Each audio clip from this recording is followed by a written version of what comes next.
Welcome back, buddies. Today we'll do the second part of the lesson, The Thief's Story. When I reached the station, I did not stop at the ticket office. I had never bought a ticket in my life, but dashed straight to the platform. The Lucknow Express was just moving out. The train had still to pick up speed, and I should have been able to jump into one of the carriages. But I hesitated. For some reason I can't explain, and I lost the chance to get it. When the train had gone, I found myself standing alone on the deserted platform. I had no idea where to spend the night. I had no friends, believing that friends were more trouble than help. And I did not want to make anyone curious by staying at one of the small hotels near the station. The only person I knew really well was the man I had robbed. Leaving the station, I walked slowly through the bazaar. In my short career as a thief, I had made a study of men's faces when they had lost their goods. The greedy man showed fear. The rich man showed anger. The poor man showed acceptance. But I knew that Anil's face. When he discovered the theft, he would show only a touch of sadness. Not for the loss of money, but for the loss of trust. I found myself in the Maidan and sat down on a bench. The night was chilly. It was early November, and a little drizzle added to my discomfort. Soon it was raining quite heavily. My shirt and pajamas stuck to my skin, and cold wind blew the rain across my face. I went back to the bazaar and sat down in a shelter of the clock tower. The clock showed midnight. I felt for the notes. They were damp from the rain. Anil's money. In the morning he would probably have given me 2 or 3 rupees to go to the cinema. But now it had it all.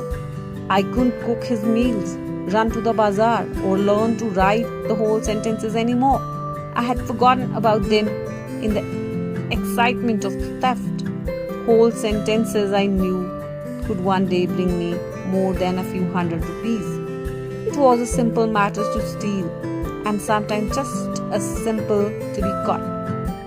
But to be a really big man, a clever and respected man, was something else. I should go back to Anil, I told myself, if only to learn to read and write. I hurried back to the room, feeling very nervous, for it is much easier to steal something than to return it undetected. I opened the door quietly, then stood in the doorway. In clouded moonlight, Anil was still asleep. I crept to the head of the bed, and my hands came up with the notes. I felt his breath on my hand. I remained still for a minute. Then my hand found the edge of the mattress and slipped under it with the notes. I awoke next morning to find that Anil had already made the tea. He stretched out his hand towards me. There was a 50-rupee note between his fingers. My heart sank. I thought I had been discovered. I made some money yesterday, he explained. Now you will be paid regularly. My spirits rose, but when I took the note, I saw it was still wet from the night's rain. Today we'll start writing sentences, he said. He knew, but neither his lips nor his eyes showed anything. I smiled at Anil in my most appealing way, and the smile came by itself without any effort. Let's try to understand this part by answering some questions. Describe the thief's act of stealing Anil's money, and why does he come back?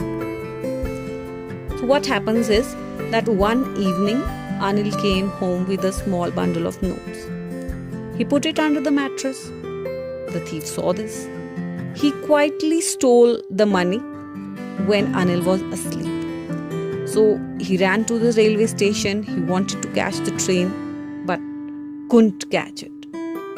Rather, he could not make an effort to jump into the train. He walked to the park and sat down on the bench. Thoughts of Anil came to his mind. He felt sad that he had robbed such a trusting person. He also thought that how Anil, would feel. He was teaching him. He was helping him. He could become a really big person.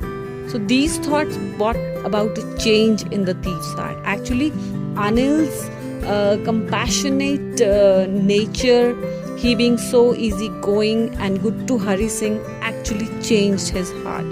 He got up and walked back to Anil's room. And thief Hari Singh quietly put the money back under the mattress. So, what do you think that Anil, realized that he had been robbed?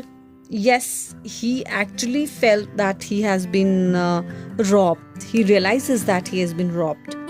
When he sees his bundle of notes, he finds it wet. And he knows that it was raining at night and someone has taken out the bundle in the rain. And he even knew that who could have taken out the bundle. But still, he gives in the morning, this boy, Hari Singh, the thief, a 50 rupee note and told him that from now on he'll be paid regularly. One more question which is actually important is that what are Hari Singh's reactions? Hari Singh's reactions to the prospect of receiving an education. Do they change over time? What makes him return to Anil? Anil starts teaching Hari Singh. He tells him that he'll teach him writing whole sentences and to add numbers. Hari Singh thinks that he can become a big man if he becomes educated. He realizes the importance of education. Then there can be no end to his achievements. He can win respect also. But when he sees the bundle of notes, he forgets everything about the education. He steals the money and runs away with it. He goes to the railway station but misses the train. He walks to a park, sits down on the bench and thinks of Anil and finally decides to come back. And he realizes that he could learn to read and write if he continued living with Anil. So these thoughts lead him to come back to. Children, what do you think that why does Anil not hand the thief over to the police? And do you think most people would have done so? And in what way Anil is different from such other people or such other employees? Because Anil knows if he hands over the thief to the police, they'll beat him, they'll send him to the prison, and it will fill the thief's heart with bitterness, and he will lose faith in goodness. He'll become more hardened criminal. And otherwise also most people are not so noble or as noble as Anil.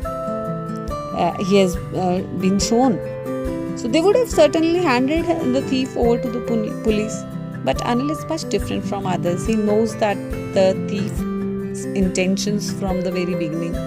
But he wants him to, change. He wanted him to transform into a good human being, to which he was actually successful also.